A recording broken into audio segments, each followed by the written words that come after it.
స్తోత్రములు ఆయన. ఇదిగో తండ్రి ప్రభువా, మరోసారి మీ విలువైన మాటల్ని తండ్రి మేమందరం కలిసి ఆలోచన చేస్తుండగా మీ కాపుదల దయచేయమని వేడుకుంటాం ప్రభువా. మట్టి మనిషిగా నేను మాట్లాడుతూ వెళ్తాం కానీ తండ్రి ప్రభువా, ఈ పరిశుద్ధాత్మ సహాయం ద్వారా మాకు కావలసిన మాటల చేత మమ్మల్ని బలపరచమని వేడుకుంటూ మా ప్రియుడు రక్షకుడైనటువంటి యేసు ప్రభువు వారి పేరిట చిన్న ప్రార్థన వేడుకుంటున్నాం తండ్రి. మరోసారి మీ అందరికీ నా హృదయపూర్వక వందనాలండి. గత నెలలో చూసుకున్నటువంటి మాటను చూసుకొని ముందుకు వెళ్దాము. 119వ కీర్తనలో 18వ వచనంలో కీర్తనకారుడు చెప్తున్న మాట ఏంటంటే, ఆయన ధర్మశాస్త్రం కొరకు ఆయన ఒక విన్నపం చేస్తున్నాడు. ఏంటి ఆ విన్నపం అంటే, నేను నీ ధర్మశాస్త్రం నందు ఆశ్చర్యమైన సంగతులను చూచినట్లు నా కన్నులు తెరువుము అనే విన్నపాన్ని చేస్తున్నారు. గత నెలలో ఈ విన్నపాన్ని జ్ఞాపకం చేసుకొని ముందుకు వెళ్ళాము. దేవుని మాటలు ఆలోచన చేసుకోవడానికి ఈ వారం కూడా మరోసారి ఆలోచన చేసుకుందాము. ధర్మశాస్త్రం అంటే దేవుని వాక్యము. దేవుని వాక్యం ఉన్నటువంటి సంగతులంట. దేవుని వాక్యంలో ఉన్నటువంటి ఆశ్చర్యమైన సంగతులను చూడాలంటే మన కన్నులు దేవాది దేవుడే తెరవాలట. మనుషులుగా నేను చూడగలను, నాకు తెలుగు భాష వచ్చు, ఇంకా గ్రాంధియ భాష వచ్చు అంటే చూడలేము. దేవుడు మాత్రం మన కన్నులు తెరిస్తే చూడగలుగుతామంట మనం. అటువంటి ఆశ్చర్యమైన సంగతులు జీవగ్రంథంలో ఉన్నాయి. అందులో నుండి కొన్నిటిని మనం ఆలోచన చేద్దాము, కొన్నిటిని మనందరం కలిసి ఆలోచన చేద్దాము. ఆలోచన చేసేటటువంటి విభాగం ఏంటంటే ప్రేమ.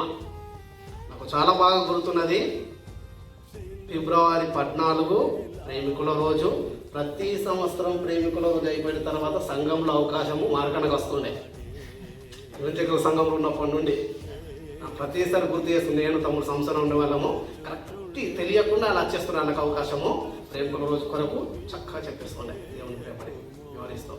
మేము అనుకునే వాళ్ళము అసలు ప్లానింగ్ చేసి తీసుకుంటాం లేక ఎందుకు వస్తున్నారని ప్రతిసారి అలాగే అనుకునే వాళ్ళం. ఈ సంవత్సరం రాలేదు అనుకున్నాను, బండేసులో వచ్చింది. అందరూ బండేసులు పంచుకున్నాడు ప్రేమ కొరకు మాటలు. నిజంగా అంటే ఎప్పుడు పంచుకున్నాను ప్రేమ అనగానే అందరికీ తెలుసు మనకు. ప్రేమ అంటే ఏంటి? ప్రేమ అంటే చక్కగా మాట్లాడడమే ప్రేమ. కలిసి మాట్లాడడం, కలిసి తినడము, చక్కగా ఆప్యాయంగా పలకరించుకోవడం, ఇది ప్రేమ. ఇది ఒక కోణం మాత్రమే తెలుసు. కానీ క్రైస్తవులుగా నిజమైన ప్రేమ ఏంటి అంటే మనం చాలా తక్కువ మందికి మాత్రమే అర్థమవుతుంటుంది ప్రేమ ఏంటన్నది. జీవ గ్రంథంలో ప్రేమతో ముడైనటువంటి ఒక విలువైనటువంటి బలమైనటువంటి దుఃఖకరమైనటువంటి ఒక పదం ఉంటుంది. ఆ పదం గుండా ఎవరైనా ప్రయాణం చేస్తున్నారంటే చాలా తక్కువ మంది ప్రయాణం చేస్తుంటారు. ఎందుకంటే ఆ పదాన్ని పలకడానికి మనుషులుగా ఇష్టపడరు. ఆ పదం కొరకు ఆలోచన చేయడానికి మనసు ఒప్పుకోదు. ఆ పదం ఏంటంటే భక్తుడైనటువంటి యోహాను గారు రాస్తున్నారండి. ఆ పదాన్ని ఒకసారి చూద్దాం మనం. యోహాను గారి కంటే ముందు రోమియోలకు రాసిన పత్రిక పౌలు గారి కొరకు మనం చూసుకున్నాము గడిచిన నెలలో. ఆ పౌలు గారు రోమియోలకు ఒక పత్రిక రాస్తూ ఆ పత్రికలో ఆయన పలుకుతున్న మాట 5వ అధ్యాయము 8వ వచనంలో. రోమియోలకు రాసిన పత్రిక 5వ అధ్యాయము 8వ వచనంలో, అయితే దేవుడు మన ఎడల తన ప్రేమను వెల్లడిపరుచుచున్నాడు. ఏంటంట? దేవాది దేవుడు మన ఎడల ఆయన ప్రేమని వెల్లడిపరుచున్నాడంట. ఎలా వెల్లడిపరుస్తున్నాడు ఆయన ప్రేమ? ఇప్పుడు చదవండి. ఎట్లనగా మనం ఇంకనూ పాపులమై ఉండగానే క్రీస్తు మన కొరకు చనిపోయేను. ఏంటంటండి? ప్రేమ. దేవుడు మన ఎడల ఆయన ప్రేమను వెల్లడిపరుస్తున్నాడు అంట. ఆ ప్రేమ ఎలాగ వెల్లడిపరుస్తున్నాడంటే మనం ఇంకాను పాపులమై ఉండగానే క్రీస్తు మన కొరకు చనిపోయాడంట. ఇదే ప్రేమ కదా. నిజానికి ప్రేమ అంటే కలిసి తినడము, కలిసి మంచి చెడులు పంచుకోవడము, ఆప్యాయంగా మాట్లాడుకోవడము, కనపడకుంటే ఫోన్ చేసి పలకరించడము, బాధపడితే ఓదార్చడము, దుఃఖంలో ఉంటే ఇంకా ప్రేమ ఎక్కువైతే కలిసి మనం కూడా దుఃఖించడం, ఇవన్నీ ప్రేమ అనుకున్నాం మనం కదా. నిజంగా ఇవే కదా ప్రేమ అంటే. కానీ ఒకే కోణం తెలుస్తుంది మనకు.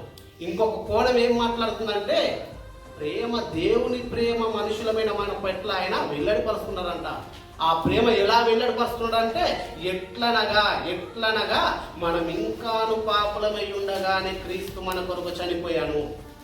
ఏంటంటే ఒక పదాన్ని చేర్చాడండి అందులో. ఆ ప్రేమలో మనం ఇంకాను పాపులమై ఉండగానే దేవుడు ఆయన ప్రేమని వెల్లడిపరుస్తున్నాడు. ఎలా వెల్లడిపరుస్తున్నాడు అంటే మనం ఇంకాను పాపులమై అంటే ఆయన ప్రేమకు మనం పాత్రములు కాదు అని తెలియజేస్తున్నాడు. మనం ఇంకాను పాపులమై ఉండగానే అంటే ఆయన ప్రేమకు మనం పాత్రములు కాదు. దేవుడు ఆయన ప్రేమను వెల్లడి పరుస్తున్నాడు. ఆ ప్రేమ పొందుకోవడానికి మనం పాత్రలో కాదు. అయినను అంటే మనం ఇంకాను పాపలమై ఉండగానే క్రీస్తు మన కొరకు చనిపోయాను. ఆ ప్రేమను పొందుకోవడానికి, దేవుని ప్రేమను పొందుకోవడానికి రక్షకుడు మన కొరకు చనిపోయాడు. ఇదే మాటని అపోస్తులైనటువంటి యోహాను గారు రాసుకుంటాడని మొదటి పత్రికలో, యోహాను గారు రాసినటువంటి మొదటి పత్రికలో 3వ అధ్యాయం 16వ వచనం. యోహాను గారు రాసిన మొదటి పత్రికలో 3వ అధ్యాయం 16వ వచనం. ఆయన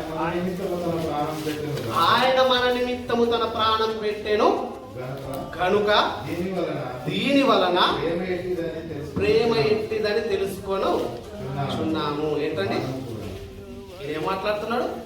ఈయన కూడా ప్రేమ కొరకు మాట్లాడుతున్నాడు. ఏమని మాట్లాడుతున్నాడు ఈయన ప్రేమ కొరకు అంటే? ఆయన మాట్లాడుతున్న విషయం, ఆయన మన నిమిత్తము తన ప్రాణం పెట్టెను కనుక దీని వలన ప్రేమ ఎట్లని తెలుసుకొనుచున్నాము. ఏంటంటే ప్రాణం పెట్టాడు కనుకనే ప్రేమ ఎలాంటిదో తెలుసుకొని కోరుచున్నామంట. ఎవరు? లోకరక్షకుడు. ఆయన మన కొరకు మన నిమిత్తము తన ప్రాణం పెట్టాడు కనుక, ఇదిగా ప్రాణం పెట్టాడు కదా, దాని వలన ప్రేమ ఎట్టిదని తెలుసుకొనుచున్నాం మనం అని చెప్తున్నాను. అంటే ప్రేమ ఏమి కోరుకుంటుంది? ప్రాణాన్ని కోరుకుంటుందా ప్రేమ? అసలు ఎందుకు ప్రాణాన్ని కోరుకోవాలి? అదే రోమిల రాష్ట్ర పత్రికలో పౌలు గారు చెప్పారు, మనం ఇంకా పాపలమై ఉండక. అంటే దేవుని ప్రేమకు మనం పాత్రలు కాదంట. మనము దేవుడు మనల్ని ప్రేమించడానికి అర్హత మనలో లేదు. కానీ ఎలా అర్హత సంపాదించబడింది మన కొరకు అంటే, ఆయన ప్రియ కుమారుని మన కొరకు ప్రాణత్యాగం చేయించాలి మనల్ని ప్రేమించడానికి. అంటే ప్రేమ ఏం కోరుకుంటుందయ్యా అంటే త్యాగాన్ని కోరుకుంటుంది ప్రేమ. అంటే ఎడబాటును కోరుకుంటుంది ప్రేమ. ఇలాంటి ఎడబాటు పాపులమైన మనం చేసే ఎడబాటు కాదు. పాపులమైన మనము ఇక పరిశుద్ధుడైన దేవునితో సమాధాన పడాలంటే రక్షకుడు అవసరము. పాపరహితుడిగా ఉండాలి. ఆ రక్షకుని త్యాగం వల్ల మనమందరం కూడా ప్రేమింపబడుచున్న మనకు ఒక ఆజ్ఞ ఇవ్వబడ్డది. ఏంటి ఆజ్ఞ అంటే, నిన్ను వలె ప్రేమించు. చాలా చక్కగా చెప్పేసుకున్నాం. పాత నిబంధనలు చూసినట్టయితే ఇజ్రాయేలీలకు 10 ఆజ్ఞలు ఇవ్వబడ్డాయి. 10 ఆజ్ఞలు ఇవ్వబడ్డాయి పాత నిబంధనలు.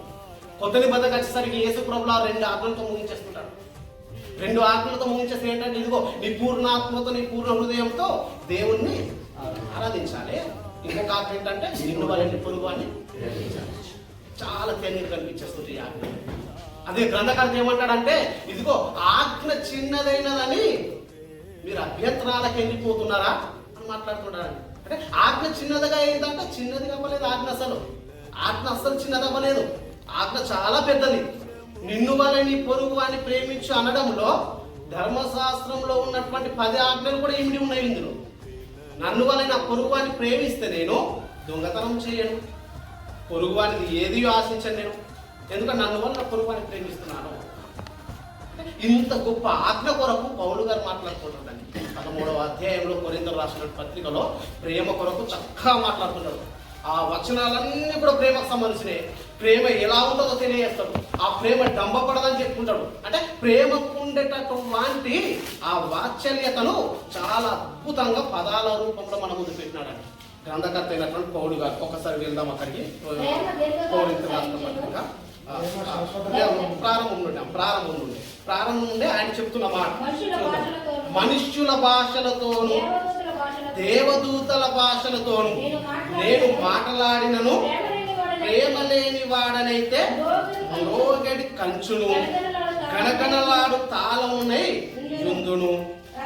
ప్రవచించు కృపావరము కలిగి మర్మములన్నీ జ్ఞానమంతయు ఎరిగిన వాడనైనను కొండలను పెకలింపగల పరిపూర్ణ విశ్వాసము గలవాడనైనను ప్రేమ లేని వాడనైతే నేను వ్యర్థుడను. బీదల పోషణ కొరకు నా ఆస్తి అంతయు ఇచ్చినను, కాల్చబడుటకు నా శరీరమును అప్పగించినను ప్రేమ లేని వాడనైతే నాకు ప్రయోజనమేమీ లేదు. ఏంటంటే 3 వచనాలు చదవమండి. ఈ 3 వచనాలలో కూడా చివరికి ఒక సందర్భం, చివరికి ఒక పదం చోటు చేసుకుంది. ఏంటి ఆ పదం అంటే, చివరికి ప్రేమ లేని వాడనైతే నేను వ్యర్థుడను, ప్రేమ లేకపోతే ప్రయోజనమేమీ లేదు అని మాటలు చోటు చేస్తున్నాయి. చివరి వచనంలో చూసినట్టయితే మనం 13వ వచనంలో ఏం చెప్తుంటారంటే 13వ వచనంలో విశ్వాసము, నిరీక్షణ, ప్రేమ ఈ మూడును నిలుచును, వీటిలో శ్రేష్టమైనది ప్రేమే. ప్రేమ శ్రేష్టమైనదంట, చాలా శ్రేష్టమైనది ప్రేమ. ఆ ప్రేమ కొరకు వివరిస్తూ ఈయన కొన్ని మాటలు చెప్తున్నాడు. ఏంటి ఆ మాటలు అంటే, విశ్వాసులుగా, దేవుని ఎరిగిన బిడ్డలుగా, క్రైస్తవ విశ్వాసంలో సంవత్సరాలు అనుభవం ఉన్న వారిలా, ప్రార్థన అనుభవం, వాక్య శక్తి అనుభవం ఉన్న వారిలా మనందరి కొరకు మాట్లాడుతున్నాడు. ఏంటి ఆ మాటలు అంటే, ఇదిగో మనుషుల భాషలు ఉన్నాయి, మనుషుల భాషలతోనూ దేవదూతల భాషలతో నేను మాట్లాడినను, ప్రేమ లేని వాడనైతే మ్రోగడి కంచును గణగణలాడు తాళన్నయుందును. ప్రేమ లేకపోతే అంటే ఇంత ఆధిక్యత ఉన్నను సరే ప్రేమ లేకపోతే మాత్రము ఈ ఆధిక్యత అంతా కూడా వ్యర్థమే అవుతుంది అని చెప్తున్నాడు. వెంటనే రెండో సందర్భంలో ఇగో ప్రవచించి కృపావరం కలిగి మర్మములన్నీ జ్ఞానమంతా ఎరిగిన వాడనైనను, కొండలను పెకలింపగల పరిపూర్ణ విశ్వాసము గలవాడనైనను, ప్రేమ లేని వాడనైతే నేను వ్యర్థుడైన అవుతాను. అంటే విశ్వాసం చాలా ఉన్నతంగా ఉన్నది, జ్ఞానం ఉన్నది పరిపూర్ణంగా, అయినను సరే ప్రేమ లేకపోతే వ్యర్థుడైపోతాడు. ఇది చివరి సందర్భం అండి.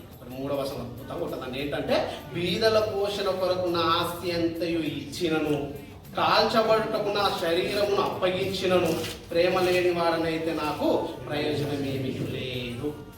ఏంటంటే బీదల పోషణ కొరకంటే ఆస్తి మొత్తం ఇచ్చేసినను, కాల్చబడానికంటే నా శరీరాన్ని నేను నలగొట్టుకొనిను, ప్రేమ లేకపోతే వ్యర్థుడైతానయ్యా అని చెప్తున్నాను గ్రంథకర్త.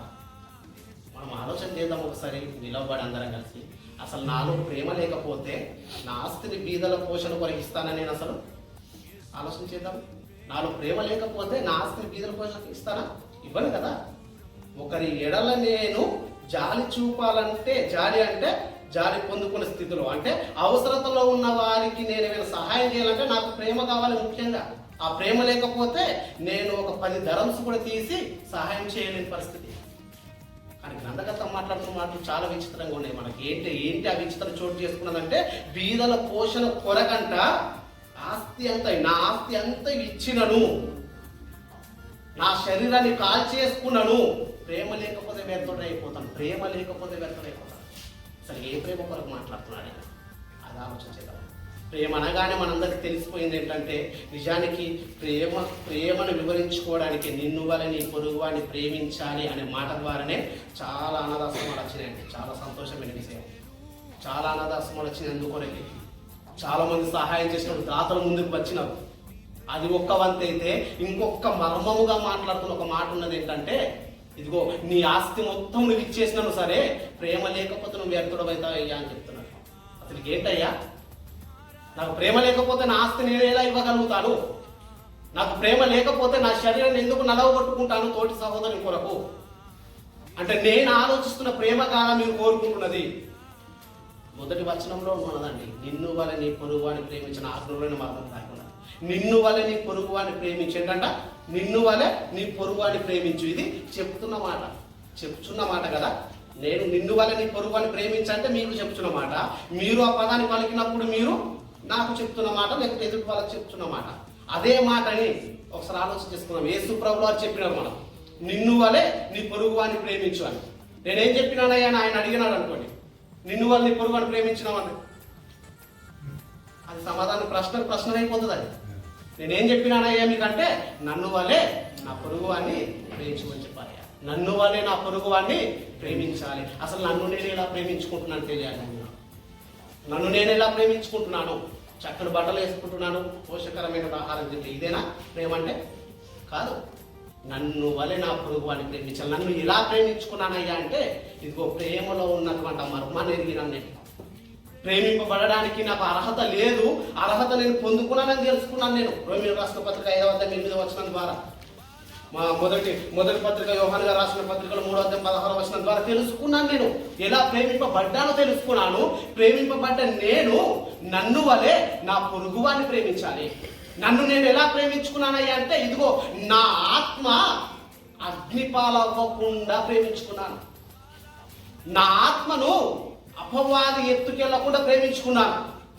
నా ఆత్మను వాక్యంతో కాపుదల కంచె వేసుకోవాలని ప్రేమించుకున్నాను. ఇప్పుడు నన్ను వలె నా పొరుగు వాడిని ప్రేమించే స్థితి నాలో ఉన్నదా? ఇది ఆలోచన చేసుకోవాలి. గత మాట్లాడుతున్న మాట అదే. బీదల పోషణ కొరకు నీ ఆస్తి, నీ సంపాదన మొత్తం ఇచ్చేసినాం సరే, నీలో ప్రేమ లేకపోతే వ్యర్థం. ఏంటయ్యా ప్రేమ అంటే? నువ్వు చేస్తున్న సహాయము ఎదుటి వ్యక్తి లోకంలో బ్రతకడానికి చేస్తున్నావు, ఈ లోకానుసారంగా బ్రతకడానికి చేస్తున్నావు. ఈ బీదల కొరకు నీ పోషణ, నీ ఆస్తి మొత్తం ఆయన ఇవ్వడం ద్వారా ఆయన ఈ లోకంలో పుష్టిగా బ్రతకగలుగుతాడు. కానీ ప్రేమ లేకపోతే వ్యర్థమే. ఏంటి ఆ ప్రేమ అంటే? నిన్ను ఎలా ప్రేమించుకుంటున్నావో అలా ప్రేమించగలుగుతున్నావా? నిన్ను ఎలా ప్రేమించుకుంటున్నావు అలా ప్రేమించగలుగుతున్నావా అనే ప్రశ్న దాగి ఉన్నది అందులో. అసలు నన్ను నేను ఎలా ప్రేమించుకుంటున్నానయ్యా అంటే, ఇదిగో మలినమైన ఈ లోకంలో నుండి లోక రక్షకుడు మాత్రమే నాకు శరణాన్ని దయచేస్తానని గ్రహించి ఉన్నాను. కాబట్టి నన్ను నేను ఎలా ప్రేమించుకున్నానంటే ఆయన రక్షణలోకి ప్రవేశించి ప్రేమించుకున్నాను. అటువంటి ప్రేమ మనలో ఉన్నదా? యూదా గారు మాట్లాడుతుంటారు అద్భుతమైన మాట. యూదా గారు ఏం మాట్లాడుతున్నారు? ఇదిగో లోకాన్ని చూసావు కదా క్రైస్తవుడా, లోకం ఎలా ఉన్నదో తెలుసా నీకు? నాశనానికి జోగుచున్నది ఈ లోకం. జోగడం అంటే తోలుతుంది, నాశనానికి తోలుతున్నది ఈ లోకము. ఒకటే అధ్యాయం ఉంటుంది 22వ వచనం అనుకుంటున్నాను. ఒకటే అధ్యాయం ఉంటుంది 22వ వచనం. అగ్నిలో నుండి లాగినట్టు సందేహపడు వారి మీద కనికరము చూపుడి, అగ్నిలో నుండి లాగినట్టు కొందరిని రక్షించుడి, శరీర సంబంధమైన ఏమాత్రం చోటునివ్వక దాన్ని అసహించుకొనొచ్చు, భయంతో కొందరిని కరుణించుడి. ఏమని మాట్లాడుతున్నాడు ఆయన? ఒక విషయం చెప్తున్నాడు అండి క్రైస్తవులైన మనకు. ఆ విషయం ఏంటంటే, ఇదిగో సందేహపడు వారి మీద కనికరము చూపుడి, అగ్నిలో నుండి లాగినట్టు కొందరిని రక్షించుడి. ఏంటంట? అగ్నిలో నుండి లాగినట్టు కొందరిని రక్షించుడి, శరీర సంబంధమైన వారి అపవిత్ర ప్రవర్తనకి ఏమాత్రం నొప్పుకొనక దానిని అసహించుకొనొచ్చు, భయంతో కొందరిని కరుణించుడి. కరుణించమని వాడు చెప్తున్నాడు, సందేహపడమని చెప్తున్నాడు. భయంతో ఒక పని చేయాలంటే ఏంటి? భయంతో చేసే పని ఏంటంటే శరీర సంబంధమైన వారి అపవిత్ర ప్రవర్తనకి ఏమాత్రం ఒప్పుకొనక దానిని అసహించుకోవచ్చు. దానిని అనే దగ్గర ఒక సంఖ్య ఉన్నదని చూడండి ఒకసారి. దానిని అనే దగ్గర ఒక సంఖ్య ఉన్నది, 7 అనే ఒక సంఖ్య ఉంటుంది పరిశుద్ధ గ్రంథంలో. 7 అనే సంఖ్యను పుట్టినోట్లో చెప్తున్న మాట చూడండి ఒకసారి. శరీరము వలన డాగుపడిన అంగిని. దేన్ని అసహించుకోవాలంట? శరీరం వలన డాగుపడిన అంగిని అసహించుకోవాలంట. మనం ఎందుకు అసహించుకోవాలి? అసలు కరుణించమని చెప్తున్నాడు, వారిపైన కనికరం చూపమని చెప్తున్నాడు. సందేహపడి వారి మీద ఏం చేయాలంట? ఇదిగో అగ్నిలో నుండి లాగినట్టంట. అగ్నిలో నుండి లాగినట్టు వారిని లాగాలంట. ఎందుకు లాగాలయ్యా అంటే, అగ్నిలో ప్రవేశించబోతున్నారు వాళ్ళు. రక్షణ భాగ్యం లేక అగ్నికి ఆహుతైపోతున్నారు. అగ్నిలో నుండి లాగినట్టు నీకు తెలుసు కదా, నీ ఆత్మ నీవు రక్షించుకున్నావు కదా క్రీస్తుకు సమర్పించుకొని.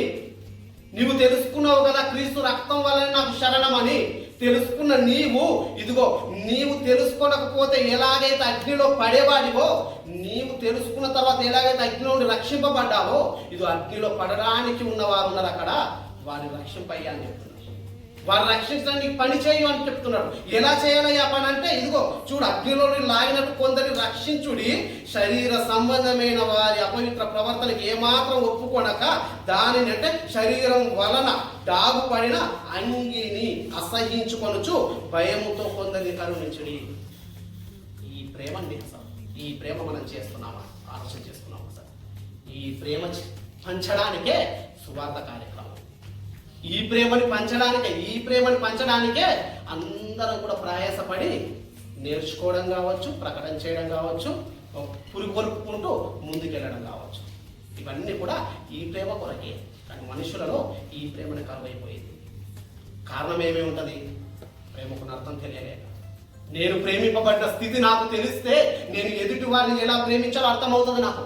నేను ప్రేమింపబడిన స్థితే నాకు తెలియలేదు కాబట్టి ప్రేమించేటటువంటి ఆ మైకం అనేది అర్థమవలేకపోతుంది. ఆ స్థితిని నేను కనుగొనలేకపోతున్నాను. ప్రేమ అంటే కేవలం మాట్లాడడం అనుకుంటున్నాను. ప్రేమ అంటే నాకులాగే ఒక అంగిపడం అనుకుంటున్నాను. ఇక్కడికి ఆగిపోతున్నాను.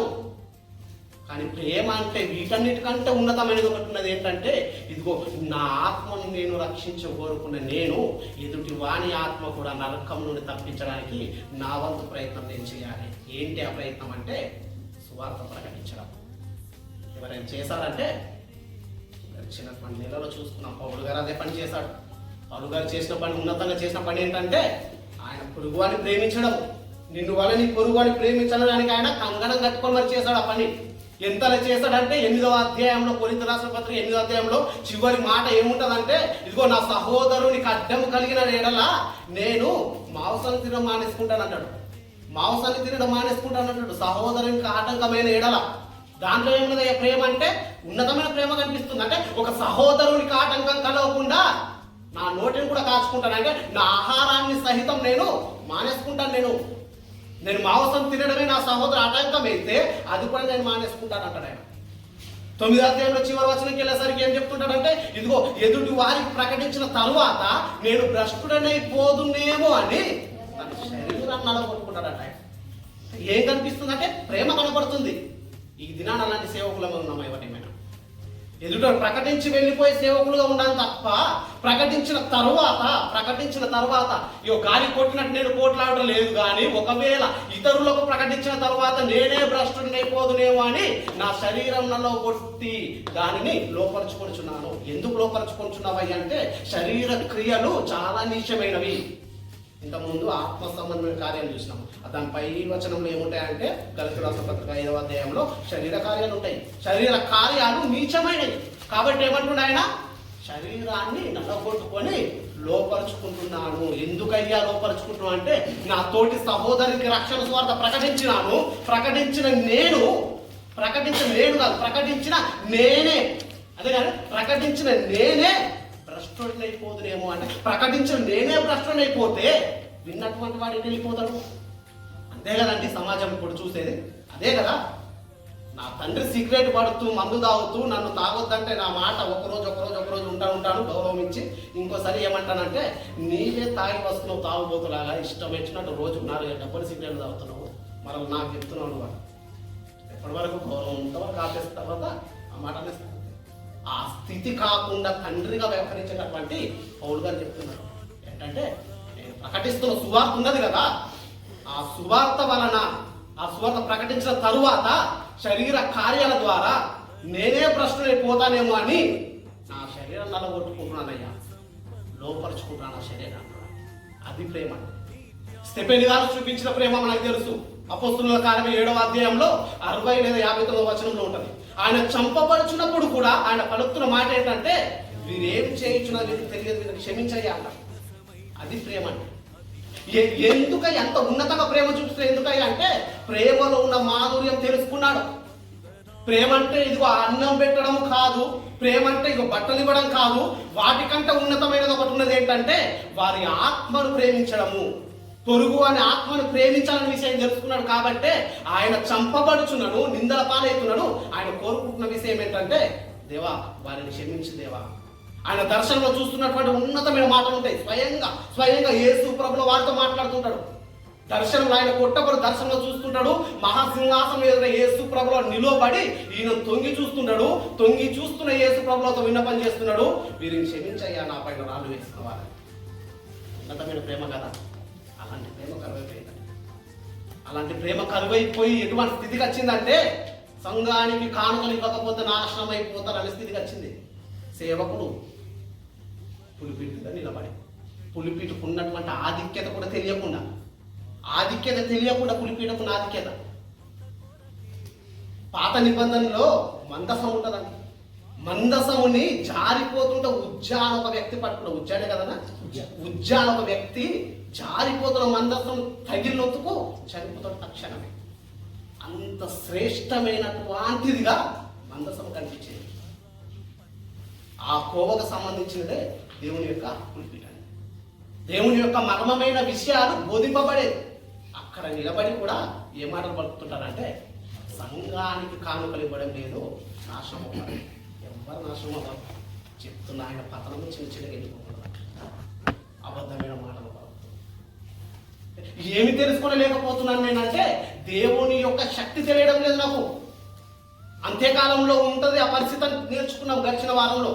అంత్యకాలంలో చోటు చేసుకున్న పరిస్థితుల్లో ఒక పరిస్థితి ఏంటంటే, పైకి భక్తి గలవారమని చెప్పుకొనొచ్చు, భక్తికి ఉన్న శక్తి, దాని శక్తిని ఎరిగిన వారు తయారవుతారంట. తయారయ్యారు కూడా. మరి తెలుసుకునే స్థితిలో విశ్వాసంలో ఉన్నామంటే విశ్వాసం కూడా లేము మనము. విశ్వాసం ఉన్న స్థితిలో అంటే లేదు విశ్వాసులు. మరి ఎటువంటి స్థితిలో ఉన్నారయ్యా విశ్వాసులు అంటే కల్పనా కథలు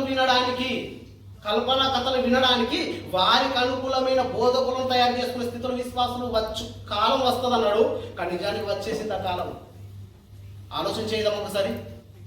నవ్విపించకుండా అస్సలు ఏమాత్రం నవ్వు లేకుండా వాక్యాలు చెప్పేవారు ఉన్నారా? ఉంటే ఎన్ని రోజులు వింటాం ఆ వాక్యాలు మనం? 1 రోజు 2 రోజులు వింటాము. తర్వాత అసలు ఆయన వాక్యంలో పసలేదండి ఏంటంటే కనీసం మాట వరుసకు నవ్వించాలి కదా.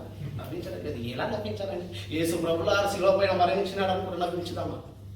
యేసు ప్రభులో మనల్ని ప్రేమించడానికి, దేవుడు మనల్ని ప్రేమించడానికి మనకు అర్హత లేదు మనకు. కానీ అర్హత సంపాదించింది ఎవరంటే యేసయ్య సంపాదించాడు. ఆ వేళ ఎలా సంపాదించాడు తెలుసా అంటే, ఎలా సంపాదించాడు? కష్టపడి సంపాదించాడు, పని చేస్తాం కాదు. ఎలా సంపాదించాడు అంటే ఆయన ప్రాణాన్ని వెలగపెట్టాడు. ఆయన ప్రాణాన్ని వెలగపెట్టి సంపాదించాడు మనకు. కొరింథీ రాసిన పత్రికలో ఇంతకుముందు చూసిన కంప్లీట్గా చూపించిన అనేక కొరింథీ రాసిన పత్రికలోనే 6వ అధ్యాయంలోనే మనం చివరి వచనంలోకి వెళ్ళిపోయినట్టు ఏముంటుందంటే, మీరు మీ సొత్తు కాదు విలువ పెట్టి కొనబడిన వారు అంటారండి. విలువ పెట్టి కొనబడిన వారు అంట. మనం మన సొత్తు కాదంట. మన సొత్తు కాని మనము, విలువ పెట్టి కొనబడిన మనము ఎలా ఉంటున్నాం? మరి ఎదుటి వారిని రక్షించే స్థితిలో మనం ఉంటున్నామా? జ్ఞాపకం చేసుకుందాం ఒకసారి. ఈ ప్రాణం ఎప్పటికైనా పోగొట్టుకుంటాం మనము. యేసు ప్రభువు చెప్పిన మాట ఏంటంటే, ఇదిగో మీ ప్రాణం ఎప్పటికైనా వెళ్ళిపోతుంది అని చెప్పినాడు. మీ ప్రాణం ఎలాగైనా వెళ్ళిపోతుంది భూమి మీద. మనుషులుగా భూమి మీద పుట్టినారు కదా, ఏదో ఒక రోజు తప్పకుండా మీరు మరణించవలసిన వారే. లూకా సువార్తలో అంత్యదినం వచ్చేసరికి లూకా సువార్తలో 21వ అధ్యాయం, దానికంటే ముందు ఒకసారి 8వ అధ్యాయము మార్కు సువార్త 37వ వచనం. 8వ అధ్యాయం మార్కు సువార్త 37వ వచనం. ఆయన చెప్తున్న మాట ఏంటంటే, మీ ప్రాణం ఎలాగైనా పోగొట్టుకుంటారు. అయితే పోగొట్టుకునే మీ ప్రాణము నా కొరకు పోగొట్టుకుంటే మీరు మరలా దాన్ని కాపాడుకుంటారని చెప్తున్నారు. మనుష్యుడు తన ప్రాణమునకు ప్రతిగా ఏమి ఇయ్యగలుగును? 8వ అధ్యాయము 35 నుంచి. తన ప్రాణం రక్షించుకోగలవాడు దానిని పోగొట్టుకొను నా నిమిత్తం సువార్త నిమిత్తమును తన ప్రాణమును పోగొట్టుకువాడు దాన్ని రక్షించుకున్నాడు. ఏంటంటే సువార్త నిమిత్తం అంట. ఈ సువార్తను ఏమనుకున్నాము? ఈ సువార్త ఏంటి? ఎదుటి వారిని ప్రేమించడము ఈ సువార్త ద్వారానే. నాశనానికి లోనైతున్న వారిని ప్రేమించడం ఈ సువార్త ద్వారానే. ఈ సువార్త ఏంటి? అగ్నిలో నుండి లాగినట్టు లాగడానికి ఉపయోగింపబడేది ఈ సువార్త.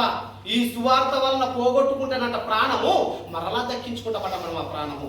అంత దినాలలో ఆ పరిస్థితి వస్తుందయ్యా అని చెప్పేసి లూకా సువార్తలో, లూకా గారు రాసిన సువార్తలు చెప్తున్నమాట. లూకా సువార్తలు ఒకసారి చూద్దాము. 21వ అధ్యాయం 17-19 వచనంలో. లూకా సువార్త 21వ అధ్యాయం 17-19 వచనంలో.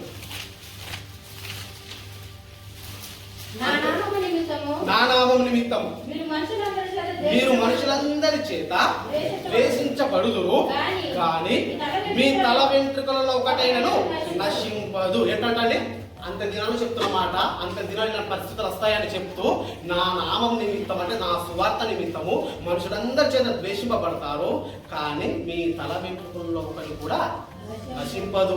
మీరు మీ ఓర్పు చేత మీ ప్రాణములను దక్కించుకొందురు. అంటే మనము మన ఓర్పు చేత మన ప్రాణాలని దక్కించుకుంటామంట. మరి మార్కు సువార్తలో ఏం చెప్పాడు ఆయన? యేసు ప్రభువు చెప్పిన మాటనే కదా, మీ ప్రాణములు సువార్త కొరకు పోగొట్టుకోండి, మీరు మరలా పొందుకుంటారని చెప్తున్నాడు. లూకా సువార్తకు వచ్చేసరికి మన లూకా సువార్తలో అంత్య దినాల్లో జరగబోయే సంగతులను తెలియజేస్తే ఏమంటున్నాడంటే, మీ ఓర్పు వల్ల మీ ప్రాణాలని దక్కించుకొని కాపాడుకుంటారంటారు. ఎందుకయ్యా? పోగొట్టుకోమన్నారు కదా, చనిపోవడానికి కూడా సిద్ధపడమని చెప్పారు కదా సువార్త పని నిమిత్తము. మరి అంత్య దినాల్లో మీకు శ్రమలు వస్తాయి, మీరు ఓర్పు కలిగి శ్రమల్లో నిలబడినట్టయితే మీ ప్రాణాలను మీరు దక్కించుకుంటారని చెప్తున్నారు. ఎందు నిమిత్తమయ్యా అంటే ఆయనే మరలా చెప్తున్నాడు, మీరు దక్కించుకుంటున్న మీ ప్రాణము మీ సహోదరుల కొరకు పెట్టే బద్దులై ఉన్నారు. యోహాను గారు రాసిన మొదటి పత్రిక 3వ అధ్యాయము 16వ వచనంలో. యోహాను గారు రాసిన మొదటి పత్రిక 3వ అధ్యాయము. దక్కించుకున్న మన ప్రాణము ప్రేమకు ప్రతిరూపమైనటువంటి యేసుక్రీస్తుల వారిని జ్ఞాపకం చేసుకుంటూ దక్కించుకున్న మన ప్రాణము. ఆయన మన నిమిత్తం తన ప్రాణం పెట్టాడు కనుక దీనివల్ల ప్రేమ ఎక్కిదని తెలుసుకొనిచున్నాము. మనము కూడా సహోదరుల నిమిత్తము మన ప్రాణమును పెట్టబద్దులమై ఉన్నాము. ఎలా పెట్టబద్దులమై ఉన్నామంటే సువార్త వలన అంటే ఒక సహోదరుని సువార్త వలన సంపాదించుకోవడానికి అవసరమైతే మనం ప్రాణం పోయినను సరేనంట. మన ప్రాణం పోయినను సరే ఆ సహోదరుని సువార్త వలన జీవింపజేయాలి. అయ్యా ఇదిగో మన ఆత్మ నశించిపోతున్నది. ఒకనొక దినాన సువార్త వినబడకపోతే నేను కూడా నశించిపోయేవాడిని. సువార్త విన్నాను, నా ఆత్మను రక్షించుకోవడానికి ఇదిగో నా నియమింపబడిన కార్యాలను నేను చేశాను. నాకు నియమింపబడిన నిబంధనకుండా పాలు పొంది ప్రయాణిస్తున్నాను. నీవు కూడా నీ ఆత్మను రక్షించుకున్న సహోదరుడా, అందులో దాగి ఉంది నన్ను వలన పొరుగువాన్ని ప్రేమించాలి, నన్ను వలన పొరుగువాన్ని ప్రేమించాలి. ఎలా దక్కించుకోగలుగుతున్నావా అంటే ఇదిగో రక్షకుడు ఒక ఆయన ఉన్నాడు. రక్షకుడు ఆయన ఎప్పుడో వచ్చాడయ్యా, 2000 సంవత్సరాల కిందట సుమారు. ఆయన వచ్చి మనందరి పాపం నిమిత్తమే సిలువ పైన బలి అయ్యాడయ్యా. ఆయన నిమిత్తము గొప్ప గొప్ప భక్తులు కూడా వాళ్ళకున్న సమస్తాన్ని వ్యక్తం చేసుకున్నారయ్యా. నువ్వు నేను ఎంత అసలు, నీ కష్టాలు నా కష్టాలు ఎంత అసలు, వీటన్నిటి పక్కన పెట్టేద్దాము. ముందు మన ఆత్మ రక్షించుకుందాం. మన ఆత్మ రక్షకుని మనం పట్టుకుందాము. వెళ్ళి నేను పట్టుకున్నాను, నువ్వు నన్ను వెంబడించి ఇదిగో సంఘానికి రా, సంఘానికి వచ్చి ఆయన పట్టుకో. అందరం కూడా చెప్పే స్థితిలో ఉంటామంటే ఉండం కదా. అందరం చెప్పే స్థితిలో ఉండం. మనం వాక్యం అందరికీ ఒకేలా అర్థం అవ్వడం లేదు కదా. అపవాది చాలా కలిగించుకుని అర్థం అవ్వకుండా గలిబిలి చేస్తున్నాడు. అందరం ఒక స్థితిలో ఉన్న చెప్పే స్థితిలో లేవు. కాబట్టి మరి ఎలా నన్ను వల్ల పొరుగుని ఎలా ప్రేమించాలి నేను? సత్యవాక్యం ఎక్కడైతే విత్తబడుతుందో అక్కడికి తీసుకురావడం కూడా నన్ను వల్ల నా పొరుగుని ప్రేమించడంలో ఒక భాగము. అలాంటి స్థితిలో నేను ఉన్నానని జ్ఞాపకం చేసుకున్నాను. అలాంటి స్థితిలో నేను ఏమేమి ఉన్నానని నేను ఒకసారి జ్ఞాపకం చేసుకున్నాను. ఎందుకంటే మనందరికి తెలుసండి, ఈ జీవితము వ్యర్థమైనది. ఈ జీవిత కాలం మట్టుకు నేను క్రీస్తు అంటున్న ఎడల నాకంటే దౌర్భాగ్యం లేడు అని చెప్పేసి పౌలు గారు చెప్తున్నారండి.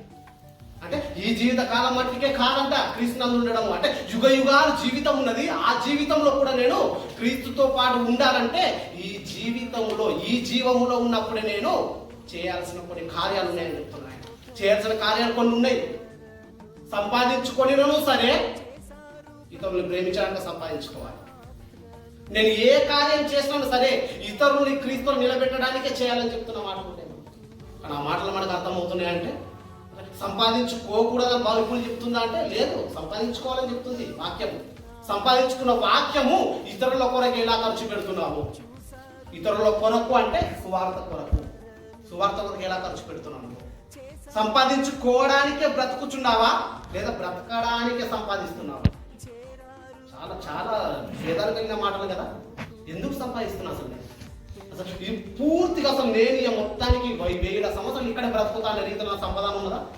ఆలోచన చేస్తున్నాము. సరే, మనకు దేవుడు మనకు బొమ్మలు ఆఫర్ ఇచ్చాడంటే చాలా చాలా సూపర్ ఆఫర్ ఇచ్చాడు మనందరికీ. ఏంటి ఆఫర్ అంటే కరోనా నుండి బ్రతికించి ఇలా కూర్చుని మనందరికీ. అయినను సరే ఆ రోజులో ఉన్నటువంటి భయం ఇప్పుడు ఉన్నదా అంటే లేదు.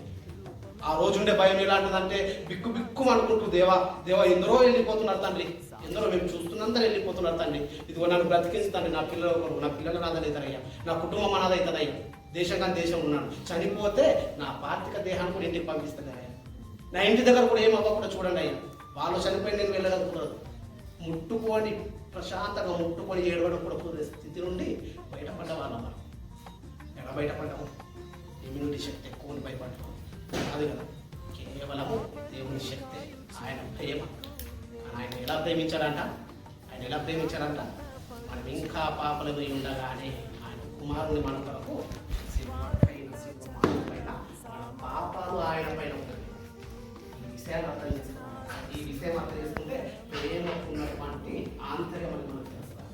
ప్రేమకున్న ఆంతర్యం తెలియకనే కలిసి భోజనం చేయడమే ప్రేమ అనుకుంటున్నారు. నాలాగా బట్టలు ఇతరులకు ఇవ్వడమే ప్రేమ అనుకుంటున్నారు. ఇదిగో నాకున్నటువంటి స్థితిలో ఇతరులను కూడా చూడడమే ప్రేమ అనుకుంటున్నారు. కానీ వీటన్నిటికంటే ఉన్నతమైన ప్రేమ అనుకుంటున్నారు. ప్రేమ ఏంటంటే ఇదిగో నా ఆత్మను నేను ఎలాగైతే రక్షించుకోవడానికి ప్రాధేయపడుతున్నాను, నా ఆత్మను ఎలాగైతే నేను సమర్పించుకున్నానో క్రీస్తులో బ్రతకాలని, అదే విధంగా ఇతరులకు సువార్త ప్రకటించి ఇదిగో నశించిపోతున్నటువంటి వారి ఆత్మలను క్రీస్తులో నిలబెట్టడమే నిజమైన ప్రేమ.